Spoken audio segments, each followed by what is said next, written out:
தனி கட்சி தொடங்கும் திட்டம் இல்லை என முன்னாள் முதலமைச்சர் ஓபிஎஸ் தெரிவித்துள்ளார். அவருடன் நமது மாலை முரசு தொலைக்காட்சி செய்தியாளர் ராஜேஷ் நடத்திய பிரத்யேக நேர்காணலை தற்போது காணலாம்.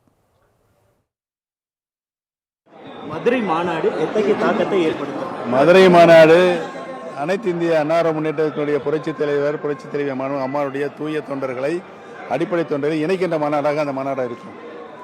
அதிமுக எந்தவித நிபந்தனையும் ஏற்கனவே சொல்லிட்டேன்ல, நீங்க தான் கேட்டீங்க, சொல்லியாச்சு. விஜயனுடைய செயல்பாடுகள் எப்படி இருக்காங்க? இன்று வரை அவருடைய செயல்பாடு திருப்திகரமாக நல்லபடியாக இருக்கிறது. சசிகலா டிடிவி தினகரன் அவர்களை அழைப்பதற்கான வாய்ப்புகள் அவங்க எங்களுடைய கூட்டாளிகள் தானே, எல்லாம் நாங்களாம் ஒரே கட்சி தானே. உறுதியாக அனைவரும் இணைந்துதான் இந்த மாநாடு நடத்தப்படும். நீங்க புதிய கட்சி தொடங்க போறீங்கன்னு இல்லை இல்லை நடக்க விடுங்க. அதிமுக தான் உயிர் நாடின்னு சொல்லி ஆமா, அதுதான் கடைசி வரைக்கும் அதுதான்.